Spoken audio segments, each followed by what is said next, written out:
अब हम यहाँ नया चैप्टर आज स्टार्ट करने जा रहे हैं विच इज डाइजेस्टिव सिस्टम। आपका पाचन क्रिया किस प्रकार से होती है इसके बारे में आज जानेंगे। ये चैप्टर बहुत बड़ा है, पहले ही बता रही हूँ, डरा नहीं रही हूँ, बता रही हूँ कि ये चैप्टर बहुत बड़ा है अपने में। इस चैप्टर को समझने की सीमा भी नहीं है, ठीक है, लेकिन कुछ चीजों में सीमित आ जाता है कि अगर हम सिर्फ सिस्टम के माध्यम को देखें कि सिर्फ सिस्टम सिस्टम है तब तो ठीक है। जैसे नर्वस सिस्टम को अगर हम देखें तो वो सिस्टम तो खत्म ही नहीं हो सकता, उसके अंदर इतनी चीजें हैं पढ़ने के लिए, ठीक है, बहुत सारी चीजें, अत्यंत बहुत ज्यादा भरा हुआ है वो चैप्टर। 1 सेकेंड, टिश्यू का समय। तो इस चैप्टर के लिए आपको कुछ नहीं करना है, आपको बस ये देखना है कि जो आपकी टेबल पे खाना होता है, आपकी थाली में जो खाना है वो किस प्रकार से आपकी बॉडी में पच रहा है, सिर्फ यही देखना है हमने। किस प्रकार से आप उसका आहार को, अपने आहार को आप कैसे ग्रहण कर रहे हो, वो माउथ में यानी कि मुख द्वार से जब वो जाता है तब वहां क्या क्या प्रक्रिया होती है, फिर जब गले से नीचे उतरता है तब क्या प्रक्रिया होती है, जब वो पेट पे यानी कि स्टमक में पहुंचता है तब क्या प्रक्रियाएं होती हैं। इसमें बहुत सारे ऑर्गन्स एसोसिएटेड है, सिर्फ एक चीज नहीं है, ठीक है, कि सिर्फ माउथ एंड देन हमारा चेस्ट का एरिया जहाँ ईसोफेगस है, देन स्टमक एब्डोमेन एरिया का आ गया। तो यहाँ पे अलग अलग डिफरेंट तरीके से हमारी पूरी बॉडी ना कनेक्टेड है। तो अगर हम कहें कि एक ट्यूब है, जो ट्यूब माउथ से लेकर नीचे तक, मैं सिर्फ समझाने के माध्यम से कह रही हूँ कि वो अपनी शेप्स बदल रही है, ठीक है। पहले जो एक ट्यूब थी जो माउथ से निकल रही है, फिर वो चेस्ट से होते हुए स्टमक तक आई, उसने एक शेप ली, अपना रूपांतरण किया स्टमक के माध्यम से अमाशय, और वही tube, same to same tube आपकी छोटी आंत में, फिर बड़ी आंत से फिर गोदा द्वार तक आ गई, ठीक है। ये एक कैनाल की तरह है, एक ट्यूब है, एक कैनाल है, एक गुफा की तरह आप समझ सकते हैं, लंबी सी कैनाल जा रही है, ठीक है, एक नली जिसे हम कहें, लंबी सी एक नली जा रही है। पर ये नली में ही सिर्फ सब कुछ हो रहा है, नहीं, नली के अंदर तो सब कुछ हो रहा है, पर नली के अंदर काम जो हो उसके लिए और भी बहुत सारे ऑर्गन्स रेस्पॉन्सिबल है, जिसका नाम आप सब जानते हो, लीवर है, पैनक्रियाज है, गॉल ब्लैडर है, ठीक। इस प्रकार से हमारे बहुत सारे ऑर्गन्स इन सब में हिस्सा लेते हैं। अब ये जो हमने एक, मैं आपको यहाँ पे जो मैं दिखाने का प्रयास कर रही हूँ, 1 सेकेंड, ये देखिए, ये जो आहार नाल है,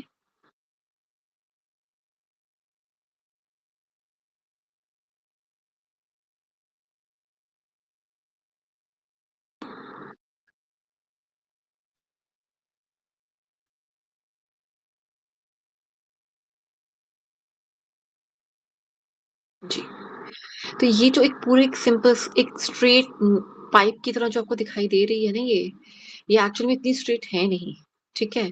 इसके अंदर कुछ कर्व्स हैं, हर जगह पे जैसी जैसी जगह आती जा रही है, जिस जिस कैविटी में आती जा रही है वहां वहां इसका रूपांतरण, यानी कि ये अपना अपना एक तरह से भेस बदल रही है, अपने आप को चेंज भी कर रही है साथ साथ में। तो ये बहुत मुश्किल है इस चीज को समझना कि एक ऐसी चीज जो मतलब एक पाइप ही है अपने में, पर वो अलग अलग रोल निभा रही है अपना। जब माउथ पे स्टार्ट होगी तो अलग रोल निभाएगी, जब गले में आएगी तो अलग रोल निभाएगी, एब्डोमेन में आके पहले स्टमक का रोल निभाया, फिर छोटी आंत का, फिर बड़ी आंत का, और फिर गुदा द्वार में आके पेल्विक कैविटी में आके वहां पे गुदा द्वार का उसने रोल निभाया। पाइप एक ही है। अब एसोसिएटेड ग्लैंड्स क्या है, यानी कि जो उसके साथ इसकी सहायता करने वाले ग्लैंड्स हैं वो अलग है, उसको हम अलग से पढ़ेंगे, इसलिए ये चैप्टर पढ़ा है, ठीक है। अब यहाँ ना टिश्यूज का ना आपको वैरायटी भी पूरी देखने को मिलेगी, बहुत सारे टिश्यूज आपको पढ़ने को मिलेंगे, इसके अंदर डिफरेंट डिफरेंट टिश्यूज आपको पढ़ने को मिलेंगे, ठीक है। पहले मैं आपको एक छोटा सा ओवरव्यू दे देती हूँ कि हमारी बॉडी में, जैसा कि हम कहते हैं कि वात, सॉरी, अग्नि, वायु, आकाश, पृथ्वी और जल, ये 5 तत्व हम कहते हैं अपने, हमारी पूरी बॉडी में है, करेक्ट। अब ये 5 में से पहले समझो कि हमारे शरीर में जो आकाश तत्व है वो क्या है। आकाश तत्व है कैविटीज। कैविटीज क्या चीज होती है जी? कैविटीज होती है वो एक खाली जगह, वो एक खाली एक ऐसा शेल्फ कह लीजिए, या एक तरह का बक्सा कह लीजिए, एक बैग कह लीजिए, जहां पे हम सारे ऑर्गन्स को रखते हैं। अब वो क्या चीज है, नहीं समझ आया? ठीक है, फिर दोबारा से समझते हैं इस चीज को भी कि क्या कहने का प्रयास है। आप ये देख रहे हैं, ये वाला एरिया, ये ना अंदर से पूरी लाइनिंग बनी हुई है इसकी। पहले लंग्स के लिए लाइनिंग बनेगी, ठीक है, इसे सिलोमिक कैविटी बोलते हैं। वो आपको नहीं याद करना, ना एग्जाम में आएगा, इतना नहीं इसको समझना हमने, ठीक है। इस कैविटी में क्या होता है, एक बड़ी सी खाली जगह है, ठीक है। जैसे हमारा घर होता है, बनने से पहले क्या होता है, बड़े बड़े कमरे तो होते हैं सिर्फ। वो बड़ा बड़ा कमरा जो है ना, ये वाला बड़ा सा कमरा जो है, एक छोटा कमरा यहाँ पे मिलेगा बाद में, आप जब नर्वस सिस्टम पढ़ेंगे तब यहाँ एक छोटा सा कमरा मिलेगा। फिर जब हम थोड़ा फेशियल एक्सप्रेशन का जो हम नहीं पढ़ेंगे कुछ खास पर, लेकिन हाँ वो यहाँ मिलेगा। अभी जो पढ़ेंगे बक्कल कैविटी का, वो यहाँ एक छोटा सा कमरा है। फिर वही कमरा कनेक्ट होता हुआ जा रहा है एक गुफा से, या एक नाल से कह सकते हो, एक गली सी जा रही है जो ईसोफेगस है। तो ये सारी चीजें जो है आपस में, ऑर्गन सिर्फ सब कुछ नहीं है कि ऑर्गन एक पाउच की तरह काम कर रहा है, वो सब नहीं। पर वो पाउच भी तो कहीं किसी जगह पे बैठा हुआ है। तो हमारी हमारे शरीर में अगर हम कहें तो आकाश तत्व कहाँ से आता है, इन सब चीजों में आता है। इसके अलावा भी आकाश तत्व आता है, जो मैंने अब टू सेल्स के बिटवीन बताया था। फिर आता है आकाश तत्व एक ऑर्गन के अंदर की खाली जगह, वो भी आकाश तत्व के अंदर आती है। तो ऐसे डिफरेंट डिफरेंट टाइप ऑफ आकाश तत्व हैं। टाइप नहीं बोलूंगी, कहूंगी कि बहुत सारी जगहों पे आकाश तत्व है, ठीक है। क्या इतना क्लियर हो रहा है? बात पित कफ या पंच महाभूत के साथ जोड़ू ना जोड़ू, या सिर्फ ऐसे ही चलते रहने दो प्लेन प्लेन एनाटॉमी? मैम जोड़िए मत, नहीं तो कंफ्यूज हो जाएंगे, अभी वैसे ही समझना थोड़ा सा मुश्किल है। ठीक है, चलिए ज्यादा नहीं जोड़ूंगी वरना ओवर हो जाएगा, ठीक है। इतना तो क्लियर हो गया ना कि कैविटीज है, कैविटीज को ही आकाश तत्व कहते हैं। आप उसको यस यहाँ से मैम। डिलीट करेंगे। अगर डॉट्स को जोड़ना नहीं सिखाऊंगी तो समझ नहीं आएगा बेटा बाद में, इसलिए ज्यादा नहीं बताऊंगी, थोड़ा थोड़ा बताऊंगी। ठीक मैम। चलिए, अब ये यहाँ तक तो हमने समझ ली। इसके बाद एक बड़ी अच्छी और इंटरेस्टिंग बात बताऊंगी लास्ट में। मुझे कौन याद करवाएगा, मुझे उषा जी लास्ट में याद करवाएंगे कि मैंने कृष्ण जी के बारे में, कृष्ण जी की जो बांसुरी है उससे रिलेटेड मैंने कोई बात बतानी है, ठीक है। तो उषा जी मुझे इस बात में बताएंगे, ठीक है। चलिए, छोटा सा एक बार इसका ओवरव्यू ले लेते हैं कि हमारा जो डाइजेस्टिव सिस्टम है वो दिखता कैसे, कुछ किस प्रकार का लगता कैसे है, ठीक है। शुरुआत कहाँ से होती है, सब कुछ ठीक है। पहले तो कहेंगे इसे हम एलिमेंट्री कैनाल। पहला इसका टेक्निकल नेम है, किसका, इस आहार नली का technical. Please tell in English too, okay ji Sukanya ji, I am sorry. Our digestive system is basically not only belongs to one category or one, it belongs to only one or two organs. It respectively basically belongs to a pipe, which this long pipe, yes, this one. It starts from our mouth, which is the oral cavity or the buccal cavity, you may say, okay, and this or pipe starts from the mouth and goes to the chest, which is known as esophagus. Then the same pipe is changing its shape and its functions as well when it enters into, I'm sorry, when it enters into a or enters as a stomach in our body. This one.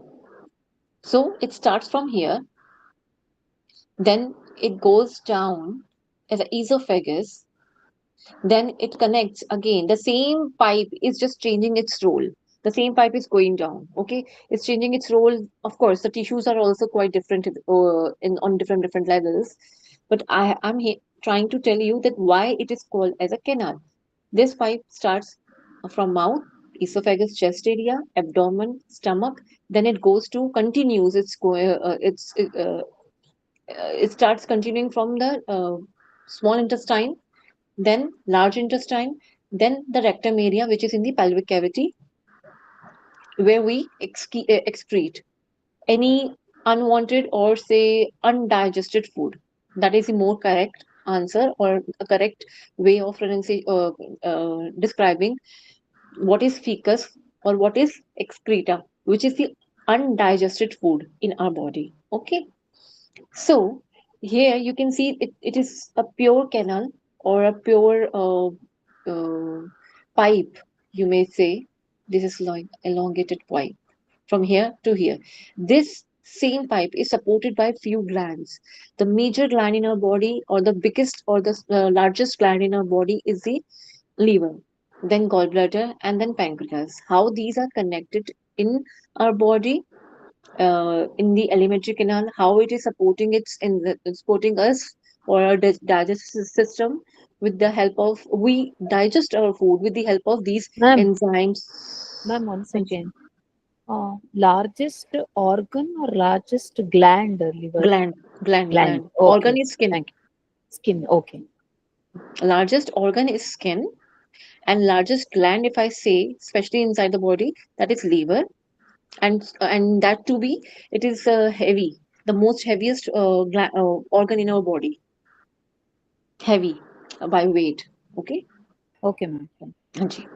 Okay, the same pipe, how does it look like in our mouth or in our body? This picture depicts very clearly. Okay, so these are the lungs. If you can see, these are watermark. You can see the watermark is there, like a watermark is there. Its lungs, its heart is there, and then on the behind, you can see there is the esophagus. I have to move slightly this much. One second. Yes, now you can see. It's हाँ जी. May please repeat, आपने मुझे heavy बोला वो क्या है? मैंने क्या आपको क्या बोला? तो largest gland liver, largest organ skin, and एक वेट वाइज जो बताया वो क्या है? लीवर. Okay ma'am. लीवर का वेट बहुत ज्यादा होता है. अगर हम कंपेयर देखें बॉडी के अंदर, तो लार्जेस्ट ग्लैंड की सिर्फ बात करूं, सिर्फ ग्लैंड के नाम से बोलेंगे, तो लीवर आएगा. ये मैं आपको लार्जेस्ट स्मॉलेस्ट ये सारी चीजें करवाऊंगी एक बार लास्ट में. ठीक है, लेकिन साइमल्टेनियसली साथ साथ में याद रखो तो अच्छी बात है, तो याद भी रहता है. लार्जेस्ट ग्लैंड लीवर है, लार्जेस्ट ऑर्गन स्किन है. दोनों में डिफरेंस है. ठीक है ना? Okay, thank you ma'am. जी वेलकम. चले, तो ये जो ओरल कैविटी है हमारी बॉडी में दिखती कैसी है? तो ये पहले माउथ में जो स्टार्ट हो रही है ना ओरल कैविटी, यहाँ पे देखिए ये भी है. यहाँ इन्होंने सिर्फ दिखा दिया कि टंग के माध्यम से, फिर जो पीछे टंग के पीछे का जो एरिया है ना, जहां से हमारी ईसोफेगस स्टार्ट हो रही होती है पीछे, तो ये जो उसकी स्टार्टिंग है ईसोफेगस, तो यहाँ गले के नीचे वाली जगह आ गई. ठीक है, ये जब जहाँ पे आप देखते हैं ना गले में हम कहते हैं, जहां से आप आउं का उच्चारण करने का प्रयास करते हैं, जहां से आपका थायराइड ग्लैंड प्रेजेंट होता है, वो वाला एरिया आता है ईसोफेगस. ठीक है, जस्ट इसके ऊपर का जो एरिया है, जहां आहार नली और श्वास नली हमारी एक जगह पे आके सेम हो जाती है, सॉरी डिफरेंशिएट हो जाती है, वो एरिया आता है हमारा फेरिंग्स. ठीक है, ऊपर तक में सब कुछ हमारा एक जैसा चल रहा है अभी. ठीक है, दोनों एक जगह पे एक वो हो रहा है हमारा. ठीक है, उसके बाद यहाँ पे ना डिफरेंट हो जाएगा. यहाँ पे आप देख रहे हो गड्ढा सा बना हुआ है, मैं तुमको दिखाती हूँ पास से ले जाके. एक सेकेंड.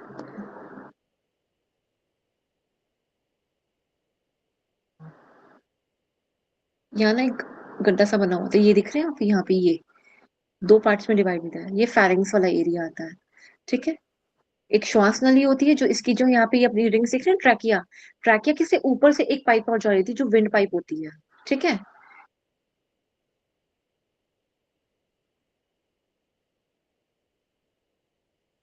यहाँ पे क्लियर नहीं है, इतना मजा नहीं आया मुझे दिखाने में, सॉरी. पर मैं आपको क्लियर करूंगी, लंग्स वाला चैप्टर में अच्छे से क्लियर कर दूंगी एक बार, कि कैसे दोनों चीजें मिली हुई और कैसे दोनों चीजें अलग हो रही हैं. ठीक है, वो उसमें दिखाने का थोड़ा सा जी. ठीक है,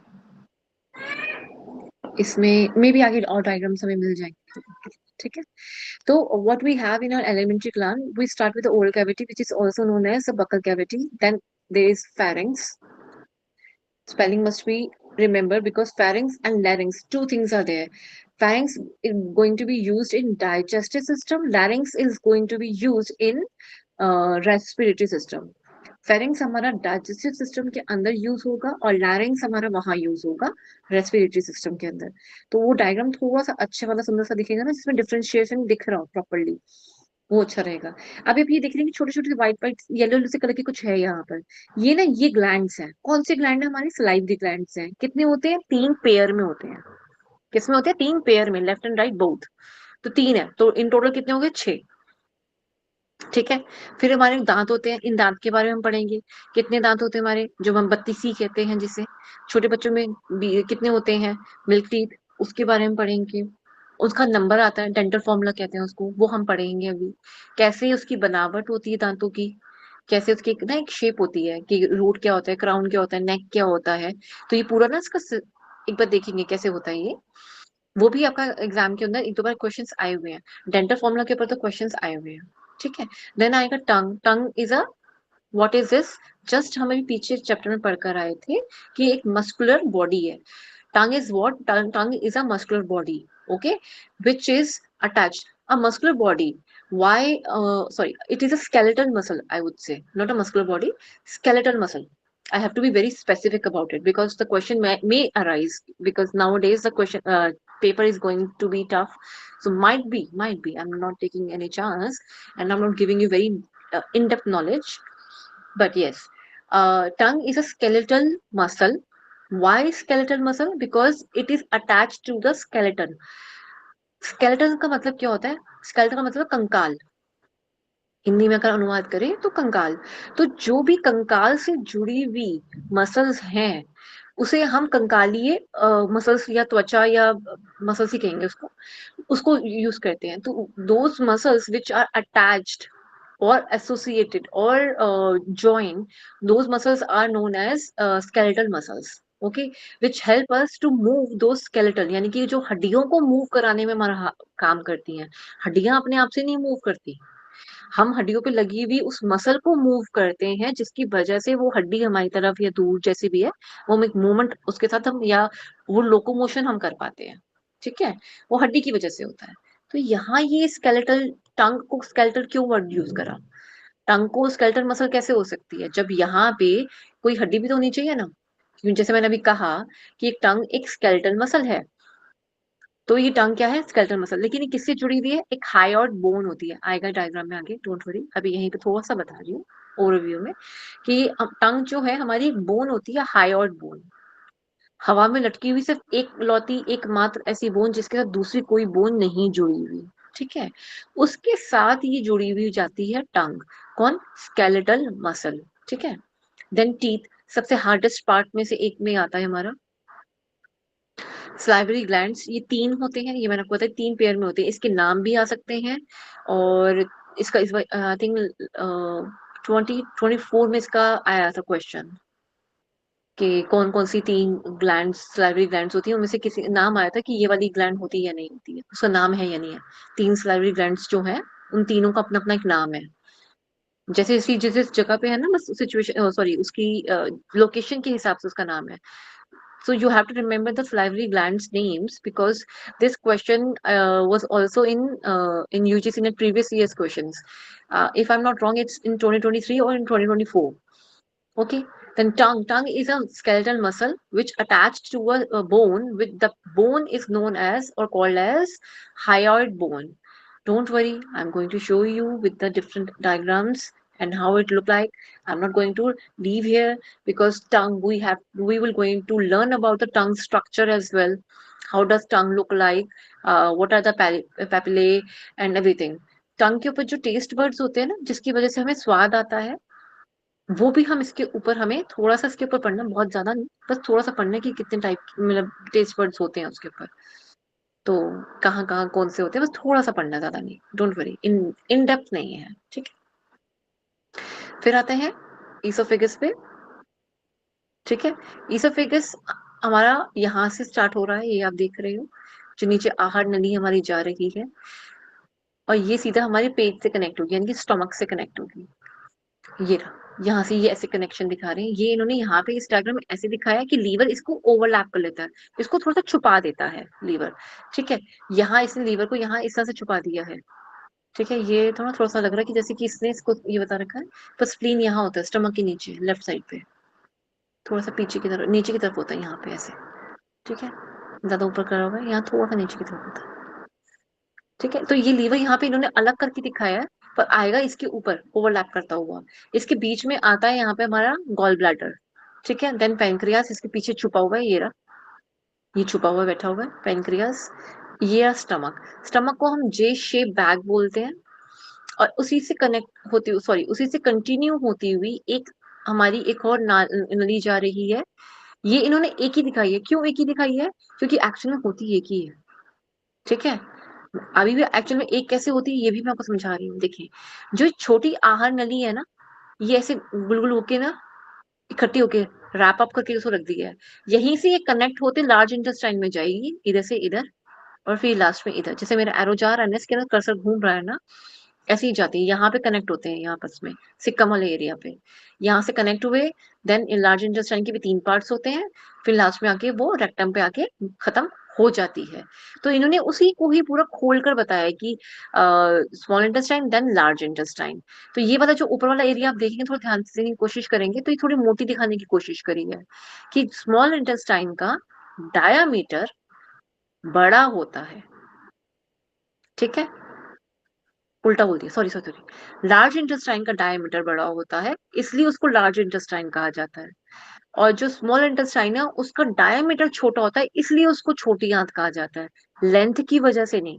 लेंथ में स्मॉल इंटेस्टाइन लार्ज इंटेस्टाइन से काफी बड़ी है। बड़ी नहीं, काफी बड़ी है। ठीक है, तो ये उसका एक, अगर हम आपस में खोल के रख दूं पूरे के पूरे डाइजेस्टिव सिस्टम को, या कहें कि उसको एक सार में सीधा करके हम अगर खोल कर रखना चाहें तो किस प्रकार दिखेगा? वो कुछ इस प्रकार का पूरा दिखेगा।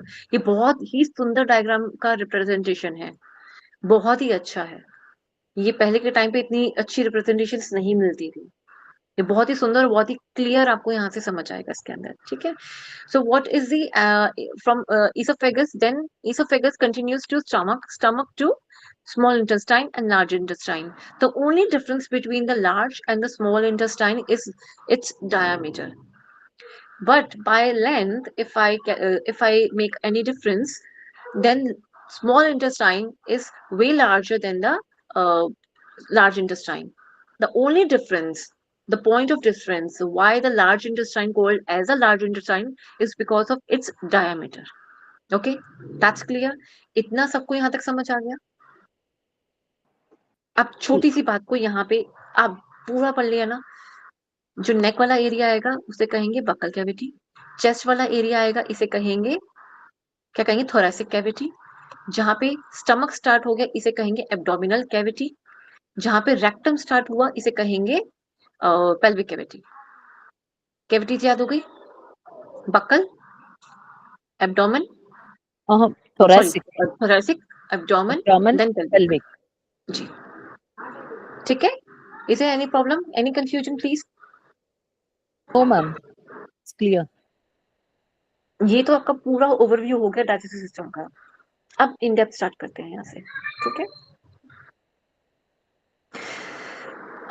ये हमने पढ़ लिया, ये अभी हमने पढ़ लिया। हाँ जी, ये एक इम्पोर्टेंट वर्ड है, जीआई ट्रैक्ट।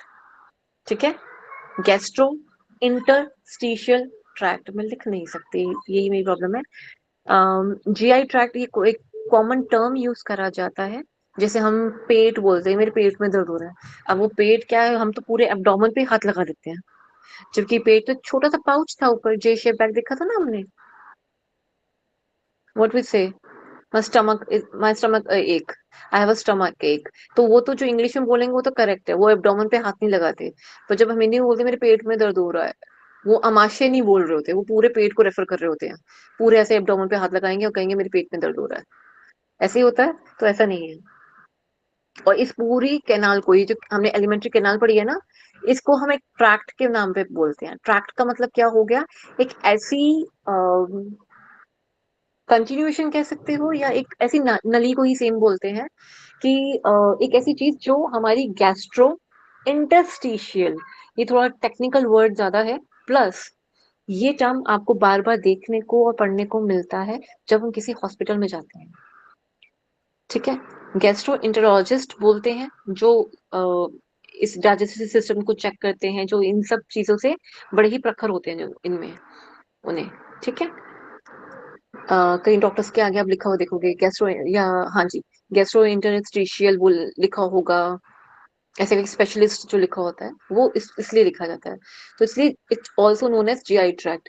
तो जीआई ट्रैक्ट तो इन्होंने शॉर्ट फॉर्म लिख दी, पर बड़ी फुल फॉर्म होनी चाहिए थी। एनीवेज, मैं आपको इसकी फुल फॉर्म दिखा दूंगी।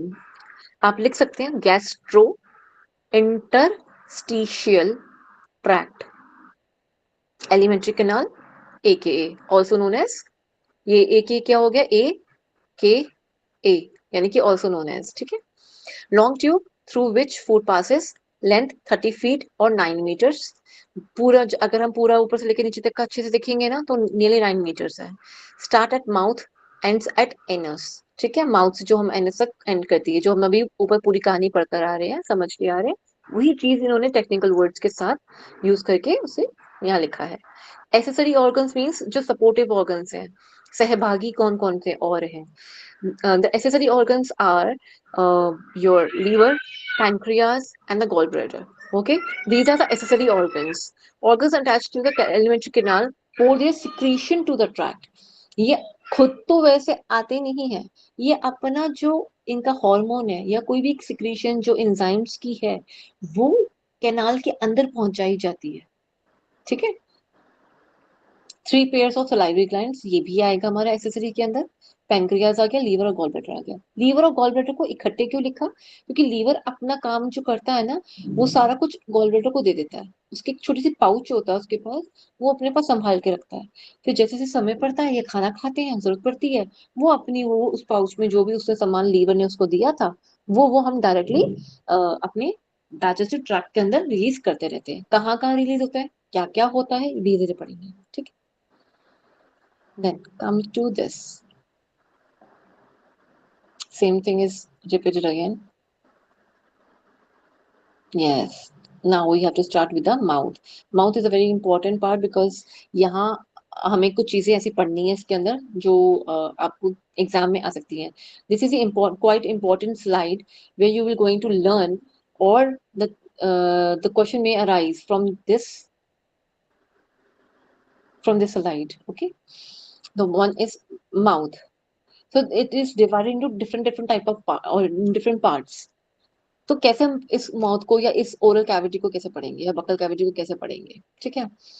जब हम खेचरी मुद्रा करते हैं, खेचरी मुद्रा में हमारी जिह्वा जो होती है वो पहले दांतों के पास जाएगी, दांतों से पीछे पीछे एक बड़ा हार्ड सा मटेरियल होता है उस पे जाएगी, फिर पीछे हम घंटी द्वार पे, राजतंत्र द्वार जो हम कहते हैं, वहां तक हमारी जिह्वा पहुंचती है, उसे हम सॉफ्ट पैलेट कहते हैं. तो यहाँ आए दांत, दांत के बिल्कुल पीछे जहां दांत लगे हुए हैं उस एरिया को, जहां से दांत पीछे की तरफ जा रहे हैं, एक तो गम्स हो गया जो मसूड़े हम जानते हैं, उसके पीछे वाला जो एरिया आ रहा है ना, जिसको कुछ लोग तालू भी बोलते हैं हिंदी में, उसे हार्ड पैलेट कहते हैं. जो थोड़ा हार्ड होता है उसे हम हार्ड पैलेट कहते हैं. ठीक है. फिर उसके पीछे आता है एक्सटेंड करता हुआ सेम चीज ही आगे जा रही है, उसे सॉफ्ट पैलेट कहते हैं. ठीक है. सॉफ्ट पैलेट से मतलब एक ही चीज थी, पहले स्टार्टिंग में हार्ड थी. हार्ड क्यों थी? क्योंकि वहां दांत लगे हुए थे. अब दांत के बाद हमारी आहार नली स्टार्ट होनी थी, और वो आहार थोड़ा खुरदुरा भी हो सकता है, मोटा निवाला भी हो सकता है, थोड़ा छोटा निवाला भी हो सकता है, पीने की चीज भी हो सकती है, जेली जैसी भी कोई चीज हो सकती है. तो सॉफ्ट चीज होगी तो उसको पचा के, यानी कि उसको दबाकर आगे खिसकाने का काम कर सकती है ना वो. हार्ड होगा तो वो नहीं करेगा. ठीक है. हार्ड होगा तो वो नहीं कर पाएगा. इसलिए सॉफ्ट पैलेट पीछे है और हार्ड पैलेट आगे है. ठीक है. वी आर फ्लोर, और you could say it's a top floor, or would say not, it's not exactly the floor, it's a roof of the mouth is known as hard palate. Just behind, or so you could say it just followed the teeth or the gums, that roof area is called as a hard palate. Why it is a hard palate? Because it is quite hard, or just hold all the teeth over there in the gums, and the gums needs some very strong material or strong roof area or strong palate area where the gums can associate with. Then this the same hard palate continues to the soft palate. Soft palate means the soft spongy part of your mouth which is at the back of your mouth. If you remember the Khichdi Mudra, you can associate the same thing when we have to touch our tongue to our Rajtantra Dwar. If you read in the different Upanishad, then you will going to learn in Yoga Upanishad, Raj Yoga Upanishad, there is a Rajtantra Dwar. This is the Rajtantra Dwar, or Ghantika Dwar. You also may know about this Ghantika Dwar. So this Ghanti or Ghantika Dwar That bell shape is known as vulva. Sorry, ulva. Uvula. Sorry, uvula. And this is it does not do any very necessary role in our body, but yes, sometimes it says that Ma'am, it. please हाँ tell ji, me one more time the name of that uvula. uvula. Uvula, the name that in Yoga Upanishad. जी, राजतंत्र, और you may से घंटी का घंटी का द्वार Rajtant. And घंटी का द्वार. Uh, घंटी का like bell in ah, the temples. okay, thank you. Okay, right. So you can see there are some tonsils are there. Okay, these are the tonsils which I taught you that tonsils which it holds like a pocket. And in some cases, in some human beings, or in some cases, like in especially in kids, you may see that there are some white stones are deposit or depositions of some food products, which also known as tonsil stones. These stones are very smelly, very harsh, like very smelly. But when you touch it, it's very soft, spongy kind of. But it's very smelly. It holds like in the small stones, like a sesame seeds, and very small pocket.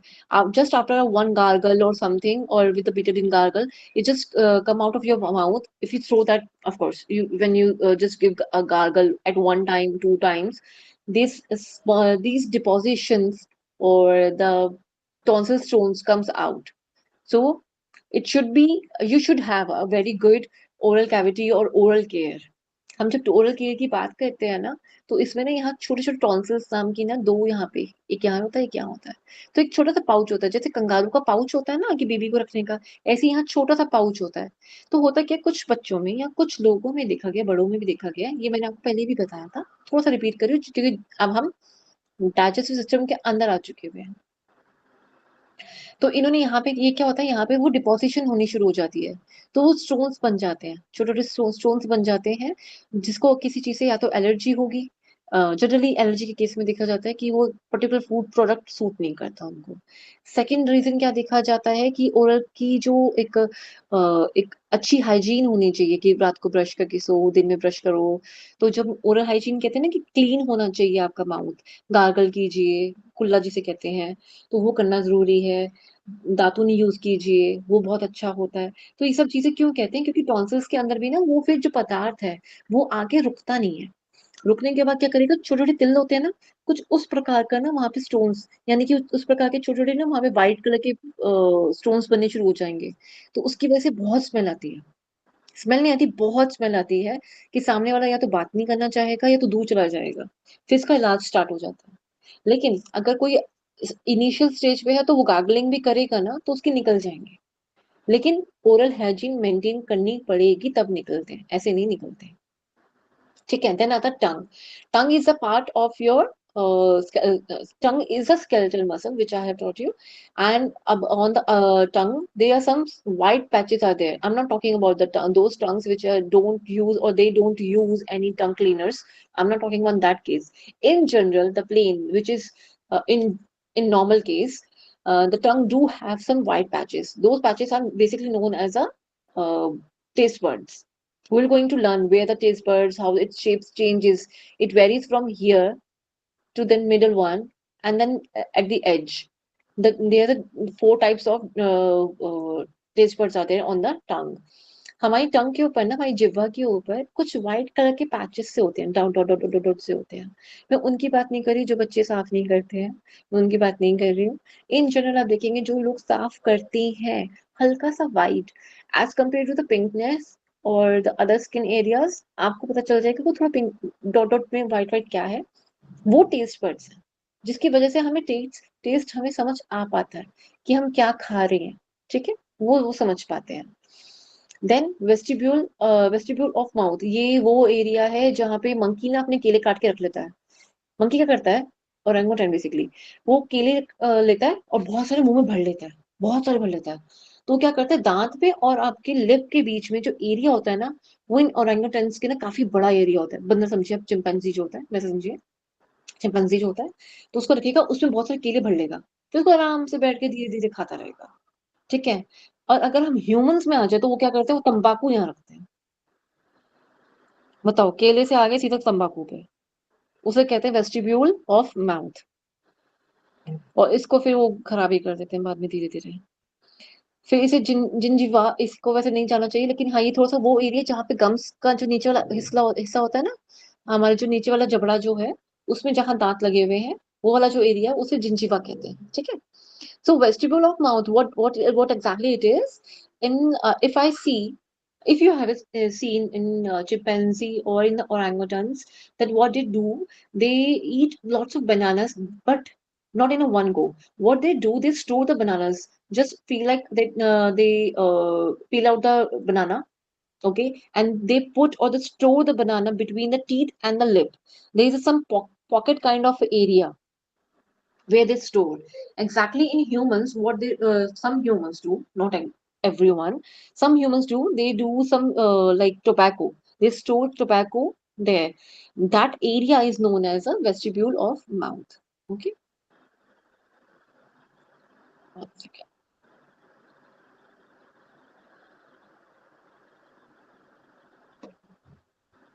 Now this is important area. तो ma'am ये जो हाँ जी। Vestibule of mouth है, तो ये गिंगिविवा जो भी है इसके पास होता है या तो माउथ के अंदर होता है, टीथ के अंदर? माउथ के अंदर, माउथ के अंदर। Okay okay ma'am. टीथ का जो लिप का एरिया होता है ना। Please, what is gingiva? Gingiva is like a gum area. But it's not for your course, but it is written over there in the diagram, so I taught you. And then vestibule of mouth. Hanji. Not under the vestibule of mouth. Vestibule of mouth is like a pocket. The whole area is known as the vestibule of mouth. Gingiva is just a part of it, just below your teeth or tooth, could say. And then tonsil is अंदर की तरफ आएगा, जहां पे आपका दांत जहां पे एंड हो रहा होता है ना, वो वाला एरिया जो आता है, मसूड़े वाला जो एरिया आता है, उसे जिंजीवा कहते हैं। ठीक है, क्लियर हुआ। और वेस्टिबुल माउथ जो है, वो पूरा का पूरा एरिया sorry. जहां से आप, हाँ जी, I can't understand that. Hmm, Please tell in क्योंकि English. Okay Sorry. no, don't be. Extends from lips to oropharynx. Extends from lips to oropharynx means lip वाला area जहां से हम we cannot eat if we don't have lips. Otherwise the things will spill out. Of course, अगर हमारे lips नहीं होंगे तो हमारा खाना जो को धीरे धीरे स्पिल करना हो जाएगा, नीचे गिरना शुरू हो जाएगा। वो हमारी चाह नहीं होगी, पर हम उस चीज को पकड़ नहीं पाएंगे। तो लिप्स हेल्प करते हैं हमारे खाना खाने को या खाने की पकड़ को। अगर आपने दांतों से सेब को पकड़ा, उस पर बाइट किया अच्छे से, तो क्या आप विदाउट लिप्स उसको होल्ड करके अंदर कर पाओगे? नहीं। जस्ट इमेजिन, आप लोग नहीं कर सकते। अगर जिसको अचार पसंद है, क्या वो बिना लिप्स के ठीक से अचार को खा पाएगा? नहीं खा पाएगा। We have to open our mouth. तो माउथ हमारा जो स्टार्ट होता है वो लिप्स के साथ स्टार्ट होता है, दो it's not very important thing, ठीक है। इसके बारे में ज्यादा इन डिटेल ना लिप्स के ऊपर पढ़ना, ना लिप्स का आएगा। बट वो ये कहना चाह रहे हैं कि लिप्स से स्टार्ट होके ओरोफेरेंक्स तक आता है, यानी गले तक, ठीक है। और बकल कैविटी और mouth starts from the lip to the oropharynx. Oropharynx, you may say, it's end up to the soft palate or just behind the soft palate. Okay. Roof of the mouth formed by the hard palate anteriorly and soft palate posteriorly means the anterior part means the area which is associated or touched with the teeth area. That area is known as a hard palate, and the end of the same palate is soft palate. Okay, because we have to swallow down our food. Now, uvula is a small muscular flap. It just acts like a flap, okay, hanging posterior margin of a soft palate. Though it does not play any crucial role in our mouth, but it is just to be say that for our voice and to give some sort of a different type of pitches, it may play an important role, though it does not have any such very necessary or very important role. इनका अपना कोई role नहीं होता है सच में। अगर हम खाना खाने की बात करें, डाइजेस्टिव सिस्टम की बात करें, यूला का कोई राजतंत्र का कोई ना रोल नहीं है अपना। बस एक चीज के लिए हम उसको ना कहते हैं कि एक रोल अगर हम यहाँ पे काउंट करें तो वो ये रहता है कि इससे ना खाना नाक के अंदर नहीं जाता। ये फ्लैप की तरह काम करता है, ढक्कन की तरह काम करता है, तो उससे हमारा खाना नाक की तरफ नहीं जाता। मैम खाना नाक में कैसे जाएगा? हम खाने को नीचे भेजते हैं, ऊपर क्यों जाएगा? ऊपर तब जाता है जब लोग कोल्ड ड्रिंक पीते हैं, याद करो। वो कोल्ड ड्रिंक की जो एक फिज होता है वो सीधा नाक के अंदर आ जाता है। अगर ये फ्लैप नहीं होगा तो हमारा बहुत सारा खाना जो हम फटाफट खा रहे होते हैं ना, बहुत जल्दी खाना है, हमें जाना है, भागना है, ऑफिस भागना है, स्कूल जाना है, क्लास स्टार्ट होनी है, हम फटाफट खाना खा रहे होते हैं। तो जब हम फटाफट खाना खा रहे हैं, अगर हम वो खाने को प्रॉपरली नीचे नहीं उतार पाए और जरा सा भी खाना अगर ऊपर की तरफ नाक की तरफ आ गया तो वो नाक के अंदर आ जाएगा। ठीक है, properly नाक के अंदर आ जाएगा।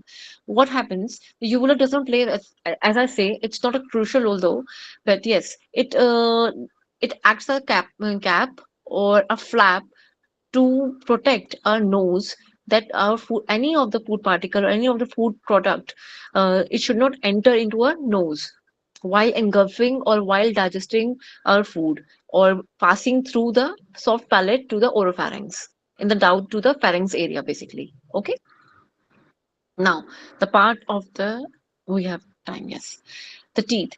Teeth is very important part. Always remember the teeth, it's very important. Do not skip from your digestive system. The earlier part you can miss, but this part you cannot miss.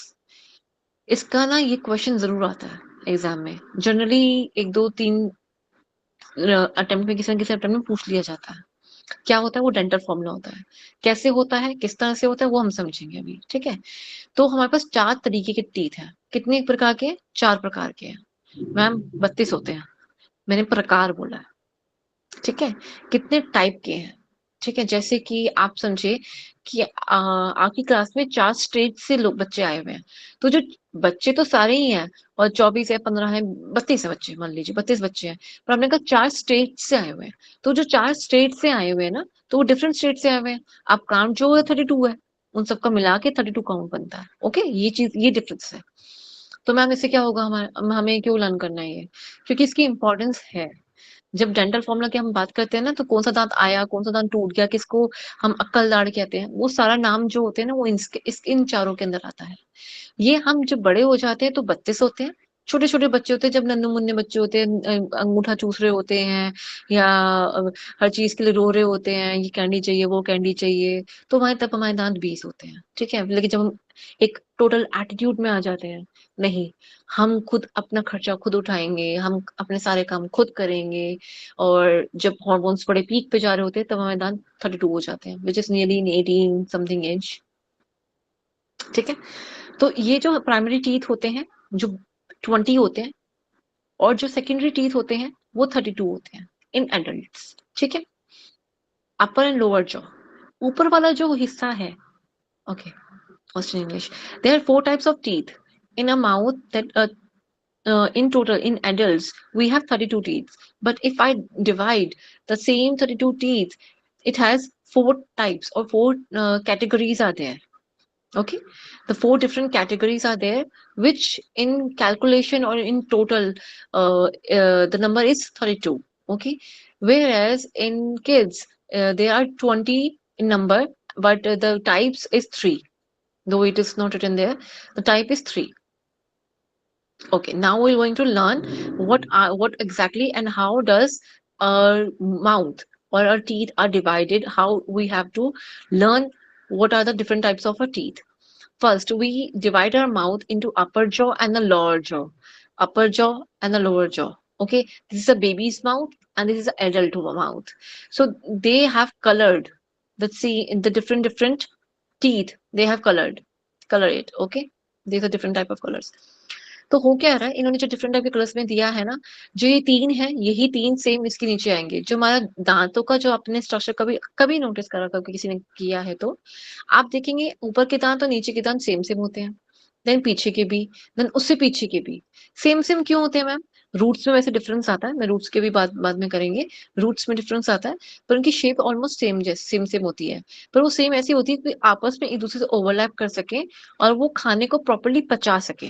ठीक है, किसी के पास चाकू है तो किसी के पास तलवार है, पर वो दोनों साइड पे इक्वल साइड पे होगी। अगर आगे के दांतों में चाकू है तो नीचे वाले मतलब कि ऊपर और नीचे दोनों में चाकू चलेगा।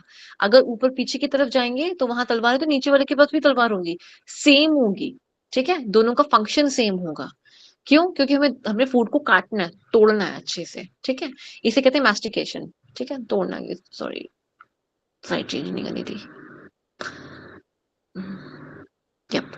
Normal adult incisors 8 cutters, canine 4 tears, premolars 8 and molars 8 plus 4, wisdom, grind and crush.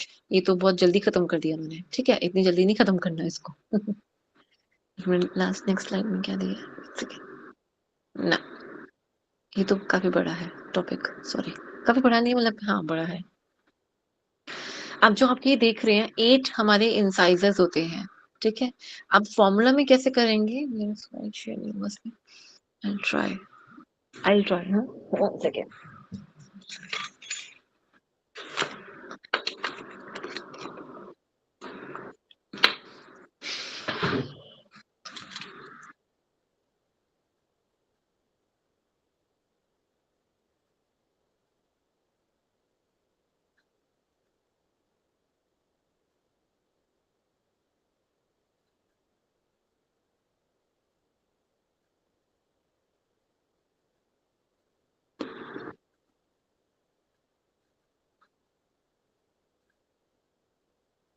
So see, यहाँ पे ना हमारे कुछ टीथ हैं, जैसे कि ये एक टीथ जा रहा है, ये एक जा रहा है, फिर नीचे कैसे जा रहा है, नीचे कैसे जा रहा है। ठीक है, ऐसे डिफरेंट डिफरेंट टाइप के हमारे टीथ की डिफरेंट शेप्स भी होती हैं और उनका अपना अपना एक फंक्शन भी होता है।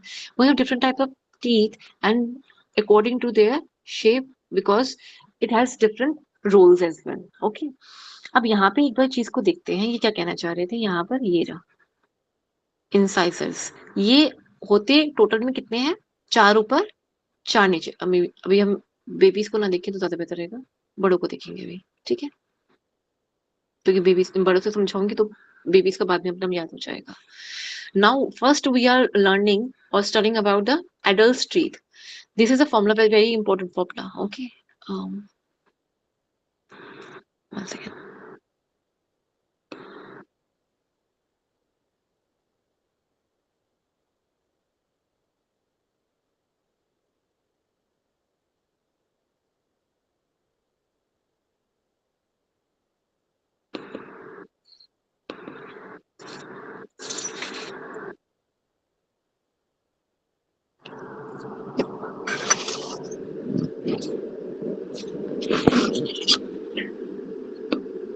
तो आप ये देखेंगे इस जगह पे इसको कि ये जो है पिक्चर में, इसको हम डिवाइड करेंगे।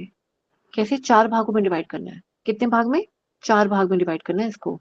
ऐसे नहीं करना, ठीक है, कि ऊपर का अलग नीचे का अलग, सिर्फ इतना नहीं करना, 4 भाग में डिवाइड करना है इसको, क्वाइट लाइक दिस। ठीक है, तो जो ग्रीन वाला एरिया है इसमें 4 है, तो हम इसको लिखेंगे लेफ्ट एंड राइट से, हम इसको डिवाइड करेंगे। यहाँ बीच में से एक रेखा डाल देंगे, यहाँ पे समझ लीजिए कुछ इस प्रकार से आ जाएगा ये।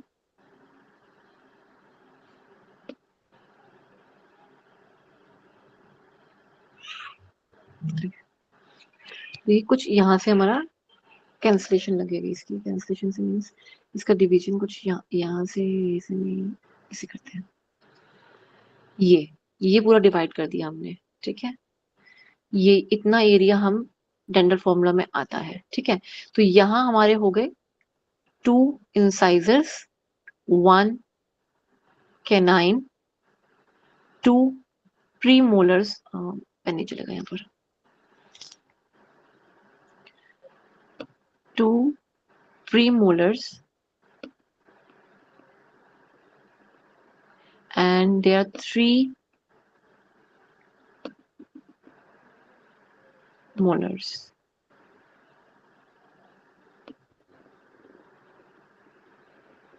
ठीक है,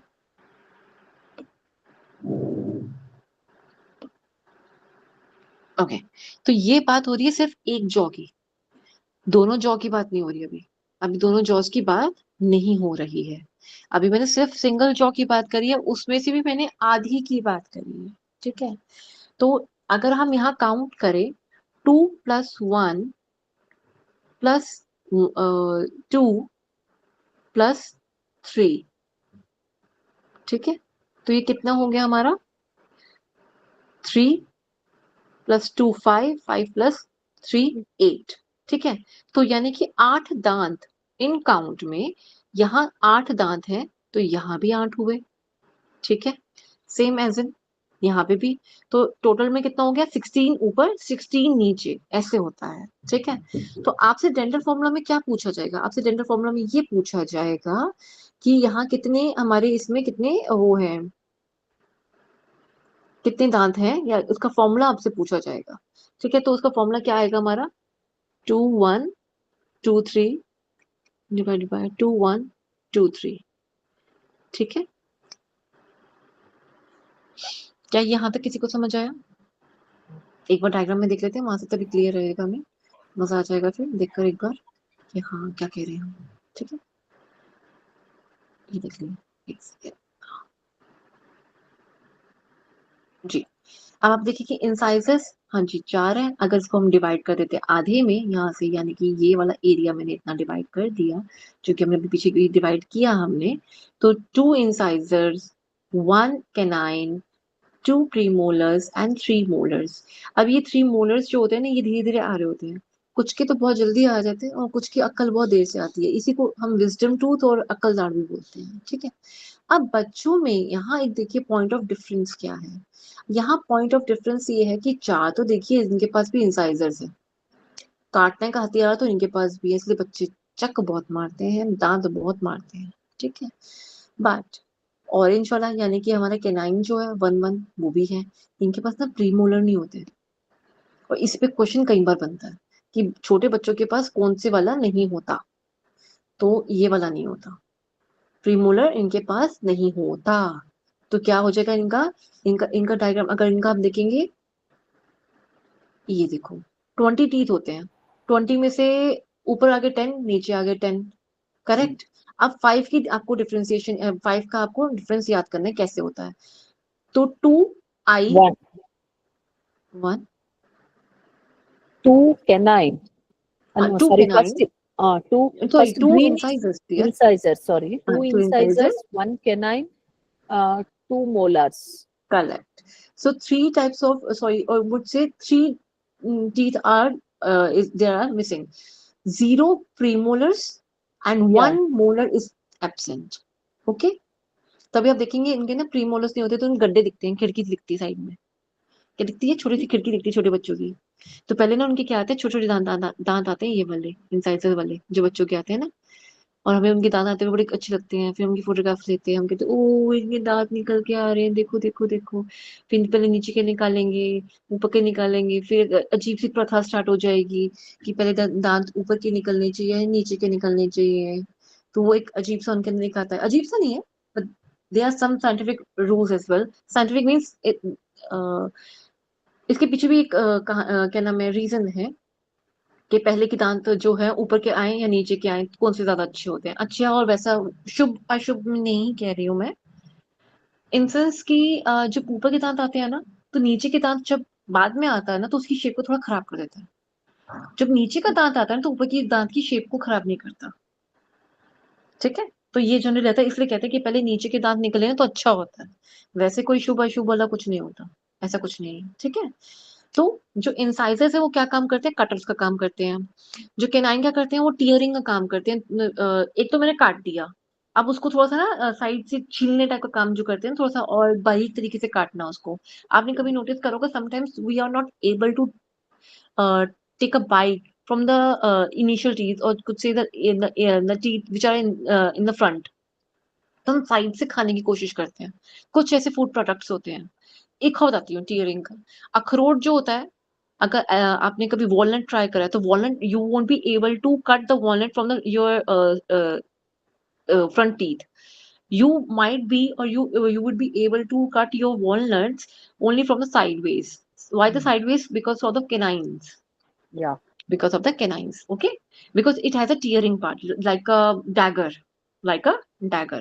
तो अब क्या करते हैं, हम अखरोट खाने की कोशिश करें, आगे के दांतों से नहीं टूटेगा, उसके पास ना पॉइंट करके तोड़ने की हिम्मत नहीं होती केनाइन के अंदर। ठीक है, सॉरी इंसाइसिस के अंदर। केनाइन में क्या होता है, केनाइन ना थोड़ा सा चाकू की तरह काम करता है, तो हम जैसे साइड से हम अखरोट को तोड़ने की कोशिश करते हैं वो टूट जाता है। सेम मूंगफली होती है, ग्राउंड नट्स होते हैं, हम ऐसे ही तोड़ते हैं उसको। बहुत सारे केसेस में बच्चे ऐसे ही करते हैं। बहुत सारे ऐसे ड्राई फ्रूट्स की कैटेगरीज ऐसी हैं जिसको हम साइड वाले टीथ से तोड़ने की कोशिश करते हैं, और कुछ ऐसे सॉफ्ट होते हैं जिनको हम आगे से तोड़ने की कोशिश करते हैं। ठीक है। Then what does the molars and the premolars do? Premolars is just a category of the molars. Okay. And जो इसमें हमारे आते हैं फोर विजडम टीथ, मैंने अभी बताया फोर विजडम टीथ आते हैं जो ग्राइंडिंग और क्रशिंग का काम करते हैं। पहले ग्राइंड से मतलब क्या हुआ, किसी चीज को मथना, and then to crush means to actually making a paste or to form a paste. Okay. अब मैंने जो मेरे प्रीमोलर्स है और मोलर्स हैं वो क्या कर रहे हैं, उसको एक तो तोड़ दिया आपने, अब अखरोट तोड़ दिया जैसे भी समझिए, ठीक है, या आपने एप्पल की बाइट ली, आप पीछे गए, अब उसको और चबाएंगे, चबाने का काम कौन कर रहा है, मोलर्स, प्रीमोलर्स। मोलर्स क्या कर रहे हैं, उसको और क्रश कर रहे हैं, उसकी और पेस्ट बना रहे हैं। अब ये पेस्ट बनानी ही क्यों है, तोड़ना ही क्यों है, सवाल तो ये उठता है। इन दांतों को हमने करना ही क्यों है, ऐसी खाना खा लेते हैं, काम चल जाएगा, काम तो चल ही रहा था, क्यों चाहिए हमें ये। मैम ये इसलिए चाहिए क्योंकि हमारा जो पेट है, जो हमारी आंतें हैं, वो ना सॉलिड फूड पार्टिकल्स को नहीं पचा सकती। ठीक है। अच्छा, तो मतलब तोड़ के डालना है, तो एक काम करते हैं ना, ऐसे ही डाल लेते हैं, ये जितनी हम पेस्ट फॉर्म में खाना खा लेंगे, बाहर से ही तोड़ ताड़ के पहले ही उसकी पेस्ट बना के खा लेंगे, तो चल जाएगा क्या, नहीं। उसमें भी हम पूरी कोशिश करते हैं कि हम अपने इन दांतों से, यानी सॉरी इन दांतों से हम उन्हें और मथें, और ज्यादा उसकी पेस्ट बनाए। क्यों बनाए मैम, उसका क्या रीजन है, उसका रीजन है आपकी salivary glands. When you eat something which is whether it is already in a paste form or in a quite solid form or solid form, when you eat anything, first thing that we do in our mouth, we try to crush it or cut down into the pieces. The crushing starts from here. Then if the food particle is quite very hard, then we use canine. And then if the food particle is just cut down into different parts, or maybe some soft, some hard, we crush or grind them more to form a fine paste. While making a fine paste, our salivary glands secrete some saliva. That saliva digests our food, which is in maximum digestion. We start from our mouth. That is the only reason. Okay okay? जब हमने दांतों से सब कुछ चबा दिया, सब कुछ कर दिया, कुछ हार्ड पार्टिकल से और कुछ थोड़े कम हार्ड पार्टिकल से, थोड़ा सॉफ्ट सा खाना था, ज्यादा कहीं की ज्यादा हार्ड नहीं था, जैसे कि अगर राजमा में देखिए, काले छोले देखिए, तो ये सब चीज थोड़ी थोड़ी सी हार्ड है। ब्रेड देखो, रोटी देखो, ये इतनी हार्ड नहीं है, ये थोड़ी सॉफ्ट है पर हार्ड है ना, उसको चबाना तो पड़ेगा, ग्राइंड और क्रश तो करना पड़ेगा ना मुझे, ग्राइंडिंग तो चाहिए ना मुझे रोटी के लिए। और वहीं हमने जो आलमंड की बात करी, या डिफरेंट डिफरेंट फूड स्टफ्स है उनको काटने की बात करी, फ्रूट्स चाहिए तो कुछ फ्रूट्स के लिए हमें कटर जैसे दांत चाहिए, ठीक है, तो ऐसे डिफरेंट डिफरेंट वेज में हमें दांत चाहिए होते हैं। अब ये दांत ने तोड़ तो दिया, अब हम उसके पेस्ट क्यों बनाना चाह रहे हैं, कि हमारे दांत सॉरी हमारे माउथ में ना कुछ लार की ग्रंथियां होती हैं। वो लार की ग्रंथि जो होती है, बहुत सारे एंजाइम्स रिलीज करती है, एक तरह का पानी होता है, जिसे आप या कहें हम ले लैंग्वेज में थूक कहते हैं। अब कहने में तो बड़ा गंदा सा वर्ड लगता है ये, पर ये बहुत इंपॉर्टेंट काम करता है हमारी लाइफ का, बहुत इंपॉर्टेंट, डाइजेस्टिव सिस्टम में बहुत इंपॉर्टेंट काम करता है। हमने कई बार कहा है धीरे धीरे आराम से खाना खाओ, बिना शोर के, बहुत शांति में खाना खाओ, बात मत करो। क्यों ना करो, कि जब आप बात करते हो तो लार ग्रंथि अपना काम नहीं कर पाती। हम बात करने में अपनी स्केलेटन मसल, कौन सी स्केलेटन मसल थी, टंग, जिह्वा, उसका उपयोग करने लगते हैं, और वो लार ग्रंथि प्रॉपरली लार बनाई नहीं पाती, क्योंकि ध्यान डाइवर्ट कर दिया आपने बात करने में। प्लस आप फटाफट से खाने को नीचे ले जाने की कोशिश करते हैं, ये भी गलत है। अब सॉलिड फॉर्म से पेस्ट फॉर्म तक जब हम लेके जा रहे होते हैं तो लार और निकलती है, जिसकी वजह से अगर कोई ऐसा बैक्टीरियल या पैरासाइट या पैथोजन था उसके अंदर, वो वहीं के वहीं मार दिया जाएगा। पहला कार्य होता है उन सलाइवरी ग्लैंड्स का। फिर दूसरा कार्य क्या होता है, दूसरा कार्य होता है कि जो खाना है ना उसमें एब्जॉर्प्शन जो है प्रोटीन की, कार्बोहाइड्रेट्स की, वो वहीं पे हमारी पचनी शुरू हो जाती है, वहीं पे एब्जॉर्प्शन स्टार्ट हो जाती है उनकी, माउथ में ही स्टार्ट हो जाती है। ठीक है। फिर अब नेक्स्ट देखते हैं इसके अंदर, ताकि हमारा खाना जो एक पेस्ट फॉर्म में, जब वो बोलस फॉर्म में जब नीचे उतरा है ना, टंग से नीचे उतरेगा, सॉरी टंग से कह रही हूँ, माउथ से जब नीचे उतरेगा तो इजीली हमारी आहार नली से नीचे आराम से उतर पाएगा, अदरवाइज नीचे उतर नहीं पाएगा। ठीक है, उसको पेस्ट बनाना बहुत जरूरी है, इसलिए आप आयुर्वेद में भी आगे चल के पढ़ोगे, मैं आगे नहीं पढ़ाऊंगी टंग का। एक बार देख लेते इसमें कितना दिया टंग का। हाँ मैम ये बात मैं पढ़ाऊंगी। टंग का कुछ है नहीं, टंग तो इज जस्ट सिंपल, जो मैं आपको करवा चुकी सेम बात ही है। मैम वो आपने वो कृष्णा और फ्लूट का बोलना था। क्या बोला था? Krishna and flute. Krishna, okay जी। अभी देखते हैं लास्ट में, बस इसको कवर करते हैं लास्ट में। मैम ये जो 8+4 विजडम है ना, ये फिर से बता दीजिए। मोलार तो 8 समझ आया, फिर ये जो विजडम I4 ये नहीं समझ आया। बिल्कुल समझा देते हैं।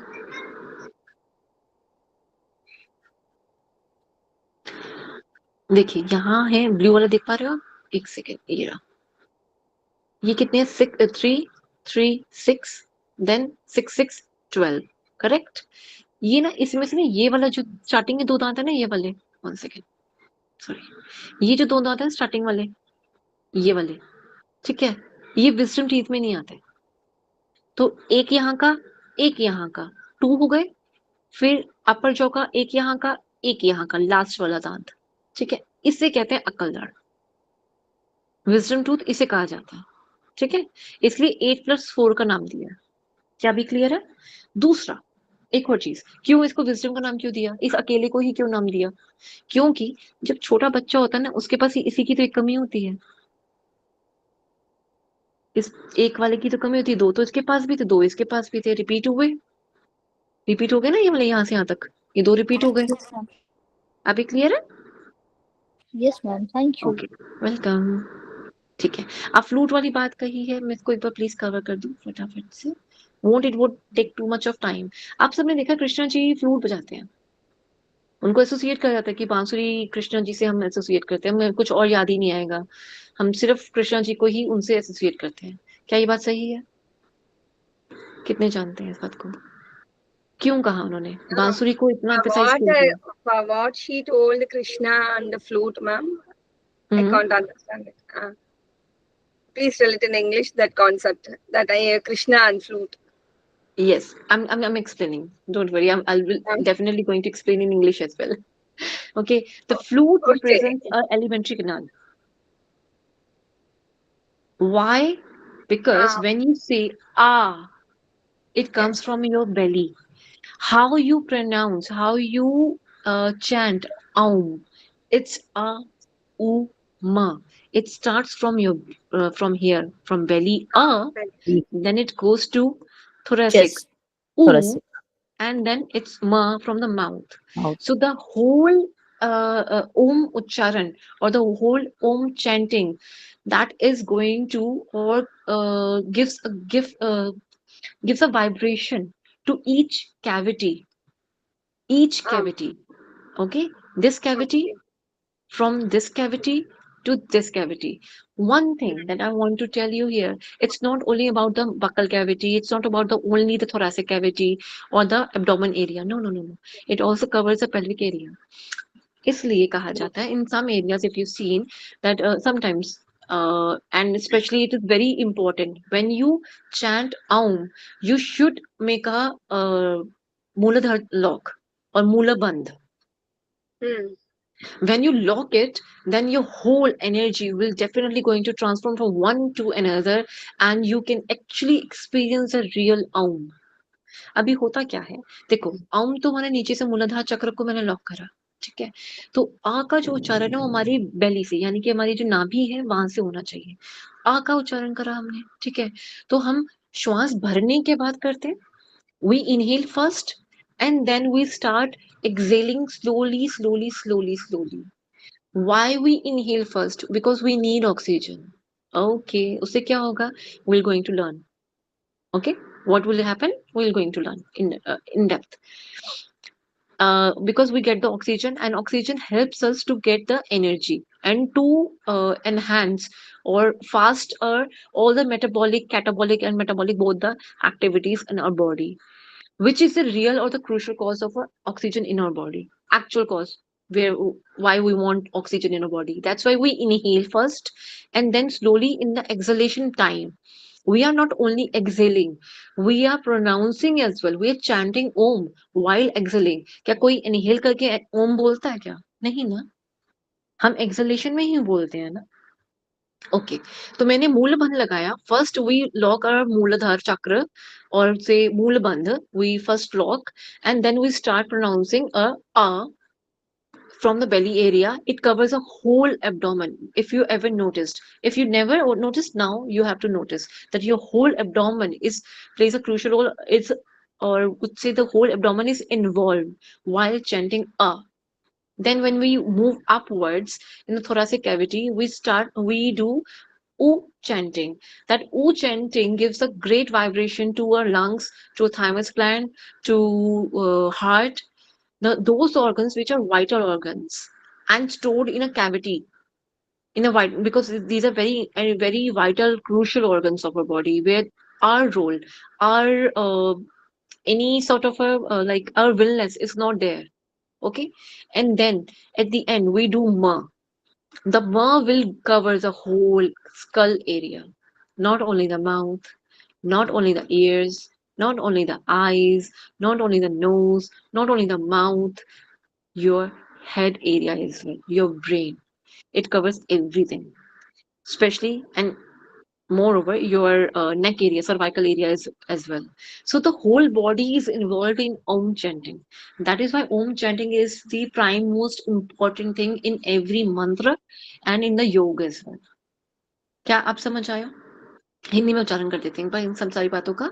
मैंने मूलबंध लगाया. मूलबंध लगाते ही मैंने अ का उच्चारण करा. पहले मैंने इनहेल कर लिया था. ठीक है, इनहेल करा, लॉक लगाया, मूलबंध. ठीक है, फिर अ का उच्चारण करते करते मेरा पेट अंदर चला गया. अब उसके बाद धीरे धीरे मैंने यहाँ पे ऊ का उच्चारण करा, जिसके अंदर मेरे छाती वाले एरिया से, वक्षस्थल से हमने ऊ का उच्चारण करने के लिए हम यहाँ तक आते हैं. ठीक है, जब हम इसका ऊ का उच्चारण करते हैं तो जो वाइब्रेशन ऊ की आती है ना, वो बड़ी गहरी है. और आप ऊ ही क्यों बोल रहे हो? ई कुछ और बोल सकते थे, ई लगा देते, आईम कर देते.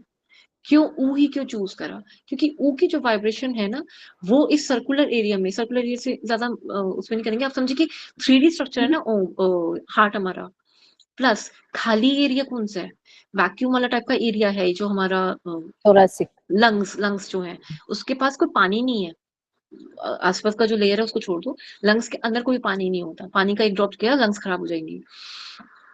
तो वो खाली सा एरिया, तो वहां पे ऊ की जो गर्जना है, वो जो गर्जनाहट है, वो वहां पे उस सारे ग्लैंड्स को और उनकी जो अपनी खुद की जो क्षमता है, उसकी जो कहेंगे कि यार ताकत ही नहीं बची, तो वो जो उसकी ताकत है, वो उसकी जो क्षमता है, स्ट्रेंथ है, उसको बढ़ाने का काम करता है. ठीक है, देन हम म पे आते हैं. तो म में ना आपके ब्रह्म चक्र से, सॉरी ब्रह्म रंध्र से लेकर ना, ब्रह्म रंध्र क्या होता है? ब्रह्म रंध्र मतलब छेद, तो ब्रह्म मतलब ऊपर, यहाँ टॉप, ये चोटी वाला भाग. ठीक है, यहाँ से लेकर आपकी सर्वाइकल तक का एरिया, जहाँ पे हमारा थायराइड ग्लैंड है, पूरा एरिया आप देखते हैं इन्वॉल्व होता है म का उच्चारण करने में. कानों तक में आपको थोड़ी सी एक दर्द सा या कहीं आप जोर सा महसूस करते हैं, कानों तक में भी. ठीक है ना, तो इसके अंदर आप देखिए कि पूरी बॉडी तो इन्वॉल्व है. बॉडी का कौन सा कण है जो इन्वॉल्व नहीं है? मैंने नर्वस सिस्टम को भी ले लिया, सब कुछ इंद्रियों को भी ले लिया बीच में. और ये बांसुरी की बात क्यों मैंने बोली? सिर्फ बांसुरी क्यों? कृष्णा जी कहते हैं कि मेरे पास 7 सुर हैं. ठीक है, हर सुर के लिए उन्होंने एक अलग तरीके से जो धुन बजाते थे. तो वो ये कहते थे कि अगर आप अपनी इस कैनाल को अगर आप क्लियरली महसूस करें, तो जो ध्वनि आप निकालेंगे, वो ध्वनि आपके माउथ से लेकर गुदा द्वार तक प्रॉपरली वो जानी चाहिए.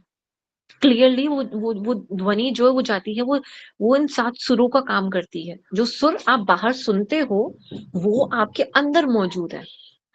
एक एक सुर के ऊपर काबू पाने में, या कहें कि सुर को समझने में, अगर आप एक तरह से देखिए तो 7 चक्रा से उसको रिप्रेजेंट करा गया है.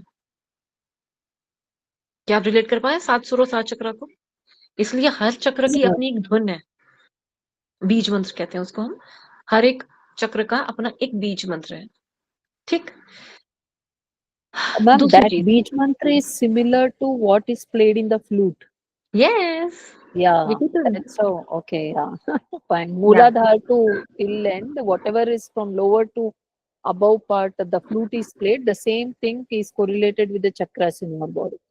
Correct. That is why Krishna always shown or present his flute always with him. Yeah, तो yeah. वो हमें ये नहीं कहते कि बजाओ, नहीं, हाँ. वो उसका मीनिंग समझाना चाह रहे थे. ठीक है.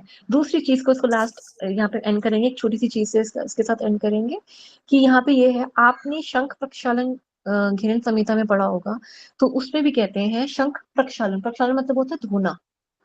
शंख की तरह क्यों धोना? कोई और पाइप बोल देते, कुछ कह देते, यही क्यों कहा? क्योंकि शंख एक ऐसा एक ऑर्नामेंट कह सकते हैं, एक ऐसी चीज है जिसमें एक छेद से उसके अग्रभाग के छेद से मैंने पानी डाला ना, तो दूसरे भाग से बाहर निकल जाएगा. If I pour water from one mouth, it will going to end or come out easily from the its another mouth or the end. Okay. Okay, that's why the conch, we relate our whole body with the conch or ठीक है. तो इस वजह से उसको relate करा गया शंख प्रक्षालन, कि इस तरह से पानी डाला कि पूरा का पूरा बाहर वैसा का वैसा बाहर आ गया. तो So ऐसा we जब pour it from the mouth, and it Correct. comes like after the Shank Prakshalan, it comes out that way. yes, Body correct. is related to conch. Yeah, okay, this is very nice information, ma'am. We didn't know that. This flute and conch, the way of Yes. correlating it with our body. Very And it is very nice. important. That is why the anatomy and physiology is important in the yoga. Yeah. If I you- won't relate it, you won't get it. It will be very Yeah. plain and boring, just Yeah, like any yeah. other subject. Yes, ma'am. This is wonderful. Thank Yeah. you. Yeah. Okay, now we're ending our class. I hope you enjoy. Is there any question, any doubts? I know nobody going to ask me because सबको देर हो रही है.